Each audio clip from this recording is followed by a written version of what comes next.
Hello dear friends, welcome you all to the world of English language, the Rise, son of Sri Chinnamadappa garu. Dear friends and well-wishers of the Rise, today which is a wonderful session. ఈ రోజు చాలా అద్భుతమైనటువంటి spoken English session మనము చూడబోతున్నాం. ఒక ఆంగ్ల భాషని అద్భుతంగా ఎలా మాట్లాడాలి అంటే it's a wonderful session today. ఇక్కడి నుంచి మనం స్టార్ట్ చేయాలి. సో భాష యొక్క భావాలు ఏంటి, భాష మీద ఎలా పట్టు సాధించాలి అనేది ఈ క్లాస్లో మనము తెలుసుకోబోతున్నాం. Really it's a wonderful session, there is no doubt at all. You will be going to decide about this session end of the సెషన్లో మీరు డిసైడ్ అవుతారు. అసలు డిఫరెంట్ కైండ్స్ ఆఫ్ వొకాబులరీతో పాటు అసలు ఆంగ్ల భాషను స్పోకెన్ ఇంగ్లీష్లో ఎలా డెవలప్ అవ్వాలా, స్పోకెన్ స్కిల్స్ని ఎలా డెవలప్ చేసుకోవాలా అనేది ఈరోజు క్లాస్లో మనము తెలుసుకోబోతున్నాం friends. It's really wonderful session, there is no doubt at all. Friends, as usual ఈ సెషన్ స్టార్ట్ చేసే ముందు నాకు జీవిత పాఠాలు నేర్పించినటువంటి నా తండ్రి గారిని స్మరించుకుంటూ, నా తండ్రి గారికి పాదాభివందనం తెలియచేసుకుంటూ, అలాగే నా వీడియో చూస్తున్నటువంటి వ్యూయర్స్ యొక్క తల్లి తండ్రికి బిడ్డ పాదాభివందనం తెలియజేసుకుంటూ I start my session. Friends, ఈరోజు కమ్యూనికేషన్ స్కిల్స్లో మనము టాపిక్ చూడబోతున్నాం. కమ్యూనికేషన్ స్కిల్స్ అండ్ స్పోకెన్ ఇంగ్లీష్లో మనం communication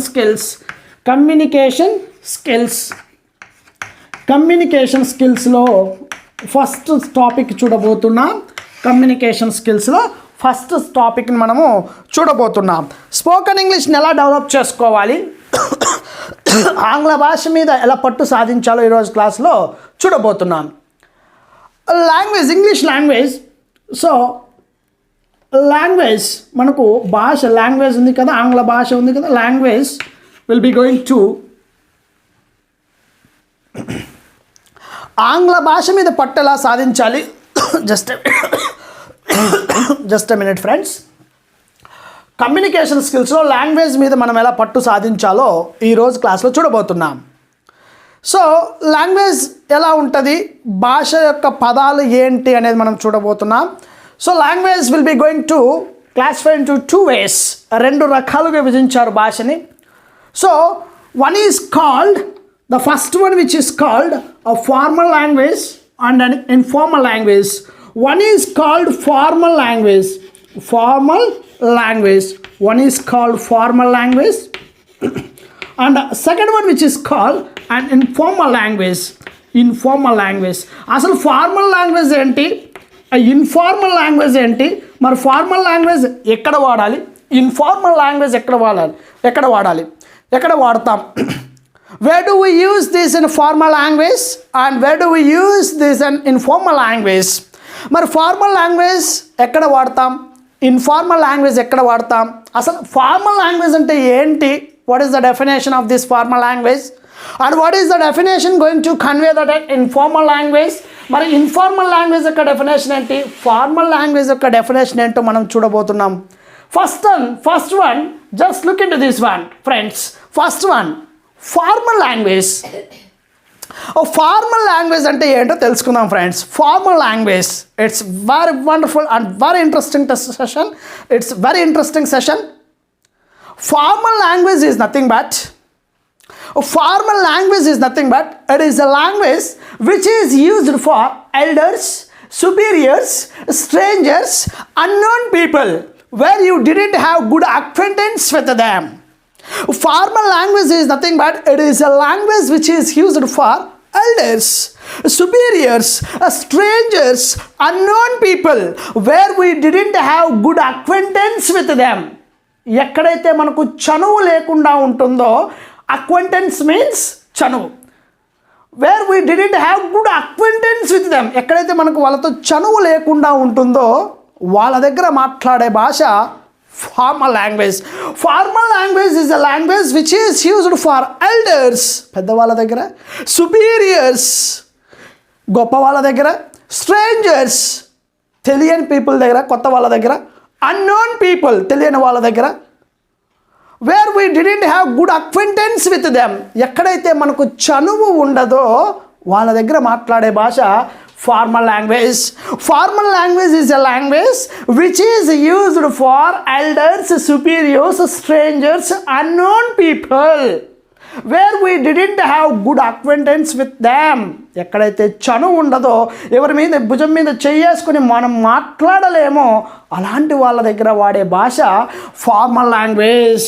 formal language. Formal language always takes end of the word. Formal language ఎలా ఉంటుందంటే, formal language always takes the end of the word. ఒక పదాన్ని తీసుకుంటుంది, చివరన సర్ అని మేడం అని ఫాలో అవుతుంది. సర్ అండ్ మేడం అని ఫాలో అవుతుంది. సర్ అని లేదా మేడం అని ద ఎండ్ ఆఫ్ ద వర్డ్లో madam or ma'am. So sir అని మ్యామ్ అని end of the words follow అవుతాయి ఫార్మల్ లాంగ్వేజ్లో. So formal language and informal language. What is the meaning going to convey than informal language? అసలు ఇంతకీ informal language అంటే ఏంటో ఒకసారి చూద్దాం. Informal language, it's very simple definition I could give you. It's a very simple definition I could give you. Just remember, informal language is nothing but it is a language which is used for friends, peers, well-known people, where we have the good acquaintance with them. This is the language used for friends, relatives, neighbors, so peers and తోటివారు, a well-known people, బాగా తెలిసిన వాళ్ళు, where you have good acquaintance with them, where you have good acquaintance with them. ఎక్కడైతే నీకు చనువు ఉంటుందో, నువ్వు చేసుకొని భుజం మీద చేసుకొని మాట్లాడగలిగే ఎబిలిటీ నీకు ఉంటుందో అలాంటి వాళ్ళ దగ్గర వాడే భాష ఇన్ఫార్మల్ లాంగ్వేజ్. ఫార్మల్ లాంగ్వేజ్ ఏమో ఎక్కడ వాడతాం? elders, superiors, strangers, unknown people, where we didn't have good acquaintance with them. పెద్ద వాళ్ళ దగ్గర, గొప్ప వాళ్ళ దగ్గర, తెలియని వాళ్ళ దగ్గర మనం మాట్లాడే భాష ఫార్మల్ లాంగ్వేజ్. ఫార్మల్ లాంగ్వేజ్ ఎప్పుడు కూడా ప్రొఫెషనల్గా ఉంటుంది అండ్ సర్ అండ్ మేడం అని ఫాలో చేస్తూ ఉంటాం. And informal language is a language which is used for friends, స్నేహితుల దగ్గర, well-known people, బాగా తెలిసిన వాళ్ళ దగ్గర, పేర్స్ అంటాం, తోటి వారి దగ్గర. సో మనది బాగా చనువు ఉండి, where we have good acquaintance with them, where you have good acquaintance with them. నీకు ఎక్కడైతే చనువు ఉంటుందో, నువ్వు భుజం మీద చేసుకుని మాట్లాడగలుగుతావో వాళ్ళ దగ్గర మాట్లాడే భాష ఇన్ఫార్మల్ లాంగ్వేజ్. కమ్యూనికేషన్ స్కిల్స్లో first topic language. Language is going to be classified into 2 ways, formal language and informal language. Formal language definition చూసాం అండ్ ఇన్ఫార్మల్ లాంగ్వేజ్ డెఫినేషన్ కూడా చూసాం. ఈ ఇన్ఫార్మల్ లాంగ్వేజ్లో ఎప్పుడు కూడా సర్ అని మేడం అని వర్డ్ ఫాలో కాదు ఎండ్ ఆఫ్ ద వర్డ్స్లో. మరి ఎలా పలకరిస్తాం sir? Many times wherever we go, మనం ఫస్ట్ వెళ్ళగానే మనకు పలకరింపు స్టార్ట్ అవుతుంది. అంటే విషెస్ జరుగుతాయి, విషెస్ జరుగుతూ ఉంటాయి. ఆ విషింగ్ ఎలా ఉండాలో కూడా ఈరోజు క్లాస్లో తెలుసుకోబోతున్నాం. సో ఇక్కడైతే సింపుల్గా hello hi, hello hi, hello hi, hello hi. Some people call like, some people write like this, hi, hello hi. అంటే ఫార్మల్గా వేరు, ఇన్ఫార్మల్గా వేరు. హలో హాయ్ అంటాం అంటే ఇన్ఫార్మల్ లాంగ్వేజ్లో ఎవరినైనా కలిసేటప్పుడు. మరి ఫార్మల్గా కలుస్తూ ఉంటాం కదా, which means wear ever we go, ఎక్కడికైనా ఫర్ ఎగ్జాంపుల్ అని ఇంటర్వ్యూకి వెళ్తే ఇంటర్వ్యూలో హలో హాయ్ అంటే కుదరదు కదా. సో అక్కడ be like a gentlemen and like lady. Gentlemen లాగా లేడీస్ లాగా ఉండాలా, అంటే ప్రొఫెషనల్గా పద్ధతి. జెంటిల్మెన్ అండ్ లేడీ మన హ్యాబిచువల్ యాక్షన్స్ క్లాస్లో ఇన్ డీటెయిల్డ్గా కథ రూపంలో వర్ణించాను. Which is an online coaching classes. ఇది ఆన్లైన్ కోచింగ్లో this is the 4 hours class. ఇది 4 గంటల సేపు క్లాసు. ఈ 4 గంటల సేపు క్లాసుని మీకు ఒక 1 hourలో మీకు కొద్దిగా ఇస్తున్నాను, జస్ట్ టచ్ చేస్తున్నాను. ఈ 4 hours క్లాస్, ఈ 4 గంటల సేపు ఆన్లైన్ కోచింగ్ ఇస్తున్నాం. ఆన్లైన్ కోచింగ్ జరుగుతుంది మన ఇన్స్టిట్యూట్లో. మార్నింగ్ 6 నుంచి నైట్ 9 వరకు ఎవ్రీ 1 hourకి బ్యాచెస్ అవైలబుల్లో ఉన్నాయి. 45 days ఆఫ్ ద కోర్స్ డ్యూరేషన్లో everyday 1 hour live class, all classes taken by me. అన్ని క్లాసులు నేను తీసుకుంటాను. 1 hour ప్రాజెక్ట్ వర్క్ కూడా చేయిస్తున్నాను.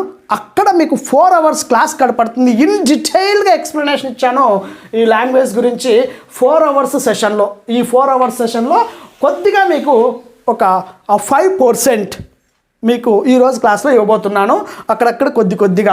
So formal language, and informal language. Formal ఏమో పెద్దవాళ్ళ దగ్గర, గొప్ప వాళ్ళ దగ్గర, తెలియని వాళ్ళ దగ్గర మాట్లాడే భాష formal language. And informal language ఎక్కడ వాడతాం? మన బంధువుల దగ్గర, మన స్నేహితుల దగ్గర, మనకు బాగా తెలిసిన వాళ్ళ దగ్గర, మనం చేసుకుని మాట్లాడగలిగే వాళ్ళ దగ్గర ఇన్ఫార్మల్ లాంగ్వేజ్ వాడతాం. సో మరి ఎక్కడికి పోయినా కూడా మన విషింగ్ స్టార్ట్ అవుతుంది. మరి విషెస్ ఎలా స్టార్ట్ చేయాలి సార్? సో ఇక్కడ హలో సార్, ఇక్కడ హలో చెప్పచ్చు. Hello sir, hi sir, hello sir, hi. Hello hi అనేది informal words. So hello sir, hi sir కొద్దిగా బాగా తెలిసి, కొద్దిగా ఫ్లెక్సిబిలిటీ ఉంటే వాళ్ళ దగ్గర మనము, ఫర్ ఎగ్జాంపుల్ క్లాసెస్లో చూడండి, కాలేజెస్లో చూడండి, స్కూల్ లెవెల్లో చాలా తక్కువ అణిగిమణిగి ఉంటారు. కాలేజీలో బీటెక్ అలా, ఎంటెక్, ఎంసీ, ఎంబీఏ అలా క్లాసెస్కి వెళ్ళండి. కుర్రోడు పెద్దగా అయిన తర్వాత విష్ చేయడానికి కూడా సిగ్గుపడుతూ ఉంటారు చాలామంది, నేను చూస్తూ ఉన్నాను. అంటే గురువు కనపడగానే విష్ చేయడానికి కూడా వీడికి బద్ధకం వచ్చేస్తుంది. సో మెనీ టైమ్స్ నేను కూడా ఫేస్ చేశాను చాలా ఇంజనీరింగ్ కాలేజెస్కి వెళ్ళినప్పుడు. ఆ విష్ చేసే పద్ధతి మారిపోయింది. సో వాడు కూడా ఏమంటున్నాడు, ఫ్రెండ్స్ లాగా సార్ వాళ్ళని హలో సార్, హాయ్ సార్ అంటున్నాడు. విష్ చేయడం కూడా కామన్ సెన్స్ తగ్గిపోతూ ఉంది. బట్ మరి దాన్ని మనం యాక్సెప్ట్ చేయాలా వద్దా అనేది పెద్దవాళ్ళు డిసైడ్ చేస్తారు, మనకు అది అనవసరం. And look at this one, మరి ఫార్మల్ లాంగ్వేజ్ ఎప్పుడు వాడదాం, ఇన్ఫార్మల్ లాంగ్వేజ్ ఎప్పుడు వాడదాం అనేది తెలుసుకున్నాం. అండ్ విషింగ్ పర్పస్, మరి విషెస్ చేస్తుంటాం కదా, అంటే విష్ చేస్తుంటాం మనం చాలా సందర్భాల్లో, విషింగ్ చేస్తూ ఉంటాం పీపుల్, అంటే నమస్కరిస్తూ ఉంటాం, గ్రీటింగ్స్ అంటూ ఉంటారు కదా, విషెస్. సో విషెస్ చెప్తూ ఉంటాం. విషెస్ ఎలా చెప్పాలి? According to the time. Wishes ఎలా చెప్పాలంటే according to the time sense we have to wish the people. మనం టైమ్ సెన్స్ని బేస్ చేసుకుని విష్ చేయాల్సి ఉంటుంది. According to the time sense only we could use these words. Time సెన్స్ని బట్టి according to the time we have to use these simple words in our daily conversation. మన నిత్య జీవితంలో ఇవి చక్కగా వాడాలి. చిన్న పదాలే, బట్ వాడటంలోనే ఉంది. How to use these words, మరి ఎలా వాడుతున్నాం అనేది మనము తెలుసుకోవాలి ఫ్రెండ్స్. మరి wishes according to the time sense. Early morning ఎవరైనా కలిసారనుకోండి, పొద్దున ఎవరైనా కలిసాం మనం. ఫర్ ఎగ్జాంపుల్ నేనే అలా కేవీఆర్ పార్క్లో వాక్ చేస్తూ ఉన్నాను. అర్లీ మార్నింగ్ పొద్దున్నే మన స్టూడెంట్స్ రామకృష్ణ వచ్చాడు అనుకుందాం, ఎదురు పడ్డాడు. సో ఎలా విష్ చేస్తాడు? Hello sir, hi sir, informal way. So పొద్దున్నే మనం కలిస్తే మనం ఒక పదం చెప్తాం. Yes, it's very simple. మనం చాలా సందర్భాలు అంటుంటాం కదా, పొద్దున్నే మనం కలిసామనుకోండి, విష్ చేయాల్సిన విధానం we have to say good morning, good morning, good morning, good morning. So formal వేలో చెప్పాల్సి వస్తే good morning sir or good morning ma'am we can say. For example in front of you ma'am ఉందనుకోండి, good morning ma'am, good morning sir we can use. So early morning పొద్దున కలిస్తే good morning చెప్పాలి. According to the time sense we have to follow.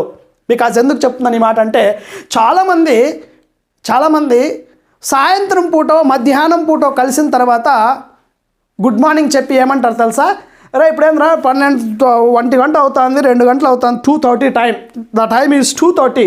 మరి 2:30 అవుతుంది, మధ్యాహ్నము 2:30 అవుతుంది, నువ్వేంటి good morning చెప్పావని అడిగారు అనుకోండి ఫ్రెండ్స్. వాళ్ళు అప్పుడు అంటారు, చాలామంది నేను చాలా సందర్భాల్లో విన్నాను, వాళ్ళు అంటారు ఏమంటారు తెలుసా?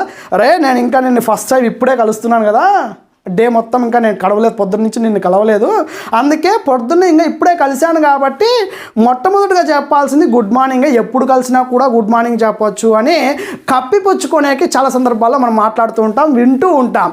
We should not say like that one. We never use that word after some time. ఒక టైం లిమిట్ ఉంది, ఆ టైంలోనే మనం గుడ్ మార్నింగ్ చెప్పాలా.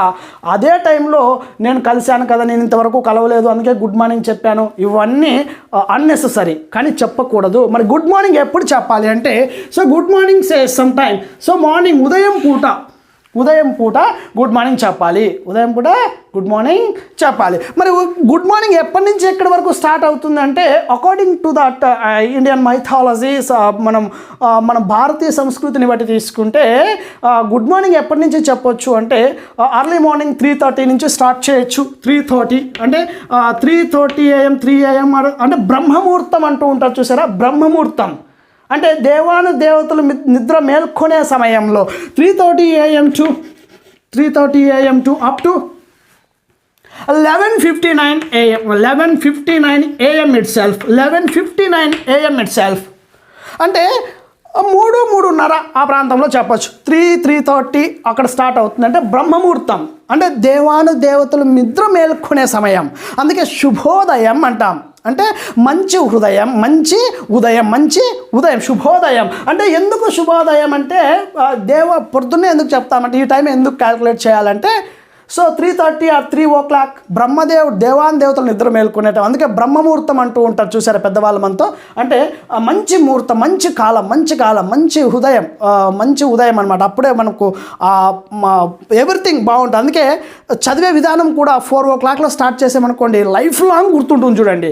అంటే తెల్లవారుజాము 4 గంటల్లో అలా మనము 4 నుంచి 6 గంటల వరకు చదివేది జీవితకాలం మన బ్రెయిన్లో గుర్తుండిపోతుందంట. అంత శాంతంగా ఉంటుంది, అంత మంచి కాలం. కాబట్టి 3:30 నుంచి స్టార్ట్ చేసుకొని 11:59 వరకు మాత్రమే గుడ్ మార్నింగ్ చెప్పాలి. మరి 12 o'clock, ఎగ్జాక్ట్గా 12 o'clock, కొందరు ఏమని చెప్తున్నారంటే ఇది 12 PM వరకు చెప్పొచ్చు అంటున్నారు. లుక్ ఇట్ దిస్ వన్, కొద్దిగా క్లారిఫికేషన్ చూద్దాం. 11:59 వరకే గుడ్ మార్నింగ్ చెప్పాలి. మరి 12 PM, ఎగ్జాక్ట్గా 12 PM అయింది టైం. 12 PM, ఎగ్జాక్ట్గా 12 PM టైం అంటే అప్పుడు చెప్పాల్సినటువంటి wishes noon sir or noon ma'am. So noon sir or noon ma'am, noon dear friend, noon dear sir.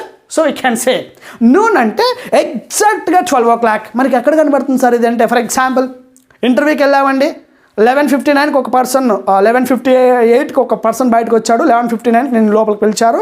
So 11:59కి లోపలికి పిలిచారు, నువ్వు 2-3 అడుగులు వేసే లోపల 12 o'clock అయింది. నువ్వు అలా డోర్ ఓపెన్ చేసావు. When you open the door, just నువ్వు అలా ఓపెన్ చేయగానే అక్కడ ఉన్నటువంటి గడియారం ఏదైతే ఉందో అక్కడ ఎగ్జాక్ట్గా 12 o'clock మీద ముళ్ళు అలా ఆడుతూ ఉంది. ఏదైనా సిగ్నల్ ఇచ్చింది, బెల్ కొట్టింది, లేదంటే ఎగ్జాక్ట్గా నీకు టైం కనపడింది. 12 గంటల మీద ఖచ్చితంగా ముళ్ళు ఉంది. అప్పుడు నువ్వు వాళ్ళకి విష్ చేయాల్సిన విధానం, you have to say noon sir or noon ma'am. You can say like this one, noon ma'am or noon sir. You can say like this one. అంటే ఎగ్జాక్ట్గా 12. మరి 12 తర్వాత ఏం చెప్పాలి అంటే, వీ కెన్ సే, మనకు బాగా తెలుసు, గుడ్ ఆఫ్టర్నూన్. ఏం చెప్తాం? Good afternoon sir, good afternoon sir or ma'am. అంటే 12.012. అంటే గుడ్ ఆఫ్టర్నూన్ ఎప్పుడు చెప్తామంటే 12 గంటలు దాటిన తర్వాత మాత్రమే గుడ్ ఆఫ్టర్నూన్ చెప్పాలి. ఆఫ్టర్నూన్ తర్వాత గుడ్ ఆఫ్టర్నూన్. మరి ఎంతవరకు చెప్పాలి sir? Many people confused a lot about this time. చాలామంది కన్ఫ్యూజ్ అవుతూ ఉంటాం. వన్స్ అపాన్ ఎ టైం నేను కూడా అలాగే కన్ఫ్యూజ్ అయ్యేవాడిని. సో మ్యాక్సిమంగా మనం ఏం తీసుకుందామంటే, సో సూర్యాస్త సమయం, సో సన్సెట్. సో మనకు ఒకసారి చూసుకుందాం. అంటే సూర్యుడు అస్తమించే సమయం అంటే మ్యాక్సిమంగా దీన్ని 4 PM చెప్పుకోవచ్చు. 4 PM వరకు గుడ్ ఆఫ్టర్నూన్ చెప్పచ్చు. 4 PM తర్వాత మనం ఏం చెప్పాలంటే, మనకు బాగా తెలుసు, గుడ్ ఈవినింగ్. మనం ఏం చెప్తాం? Good evening. ఏం చెప్పాలి? గుడ్ ఈవినింగ్ చెప్పాలి. Good evening up to start the 4 PM onwards. some people say good afternoon up to 4:35. Because when బాగా ఎండలు ఉన్నాయనుకోండి, చూడండి ఎండాకాలంలో సూర్యుడు బగబగా మండిపోతుంటాడు. 5 అవుతుంది, 5:30 అవుతుంది, అసలు కింద వెళ్ళిపోడు, అలాగే బగబగా మండుతూ ఉంటాడు. ఎక్కువ ఎండలు వస్తుంటాయి. ఇంకా అసలు 1 గంట 2 గంట 3 గంటల ప్రాంతం ఉన్నట్టుందిరా అనిపిస్తూ ఉంటుంది ఒక్కొక్క సందర్భంలో. చిత్తూరు ఆ ప్రాంతం, రాయలసీమ ప్రాంతంలో తీసుకుంటే బగబగా మండిపోతూ ఉంటాయి ఎండలు. మరి ఆ సమయంలో కొంతమంది చెప్తూ ఉంటారు, మనం తప్పు పెట్టకండి, దయచేసి తప్పు పెట్టకండి, జస్ట్ తెలుసుకుందాం అంతే, ఈ పదాల యొక్క మీనింగ్ మనం తెలుసుకుందాం. బట్ వాళ్ళు చెప్తారు, but we can accept it. So కానీ మనం గుడ్ మార్నింగ్ అనేది అదే టైంలో చెప్పాలా, నూన్ అనేది ఇదే టైంలో చెప్పాలా, గుడ్ ఆఫ్టర్నూన్ అనేది ఈ టైంలో చెప్పాలా. And some people call like this and 4 PM ఇక్కడ నుంచి స్టార్ట్ చేస్తే అప్ టు ఎంతవరకు చెప్పాలి సార్ గుడ్ ఈవినింగ్? ఇది చాలా, కొంతమంది 12 AM వరకు చెప్పండి అని కొందరు, 12 AM వరకు చెప్పండి అని కొందరు, అంటే 12 AM అంటే 11:59 ఏదైనా 12 AM వరకు చెప్పండి అని చాలామంది అంటుంటారు. 4 PM to 11 AM. సో ఈ మధ్యకాలంలో నేనేమంటాను అంటే, which means up to hear the 3:30 PM, మనకి 3 AM వరకు కూడా మనం గుడ్ ఈవినింగ్ చెప్పచ్చు. ఫర్ ఎగ్జాంపుల్ ఒక రైల్వే స్టేషన్లో నేను నా స్టూడెంట్ కలిసాం. నా స్టూడెంట్ నన్ను చూడగానే, సార్ 1 గంట అయింది, హలో సార్, హాయ్ సార్ చెప్పచ్చు, హలో సార్, హాయ్ సార్ చెప్పచ్చు, ఇన్ఫార్మల్గా, it's flexible. But good evening wish చేయాల్సి వచ్చింది అనుకోండి, రాత్రి 1 గంటలో కలిసాడు, పొరపాటున 1 గంటలో కలిసాడు కదా అని గుడ్ నైట్ సార్ అనకూడదు. పెద్ద తప్పు. వెంటనే కనపడగానే చాలామంది గుడ్ నైట్ సార్ అంటారు. గుడ్ నైట్ వాడకూడదు. గుడ్ నైట్ ఎప్పుడు వాడాలో కూడా ఇప్పుడు చెప్తాను నేను. గుడ్ నైట్ ఎక్కడ వాడాలి, ఎప్పుడు వాడాలి, ఏ టైంలో వాడాలో కూడా చెప్తాను. సో గుడ్ ఈవినింగ్ సార్ చెప్పాలి. గుడ్ ఈవినింగ్ సార్ అని చెప్పిన తర్వాత కొద్దిసేపు కాన్వర్జేషన్ జరుగుతుంది వాళ్ళిద్దరి మధ్య, నా స్టూడెంట్ మధ్య కొద్దిసేపు మాట్లాడుకుంటాం. Good evening sir, hello dear, good evening అంటాను నేను కూడా, వెరీ గుడ్ ఈవినింగ్. సో కొద్దిసేపు మాట్లాడుకుంటుంది. అక్కడి నుంచి వెళ్ళిపోతాం చూసారా, అక్కడి నుంచి వెళ్ళిపోయేటప్పుడు మాత్రమే గుడ్ నైట్ చెప్పాలి. The night time, when we are taking time at the night time, రాత్రి పూట విడిపోతూ ఉంటే మనం చెప్పాల్సిన పదం గుడ్ నైట్ చెప్పాలి.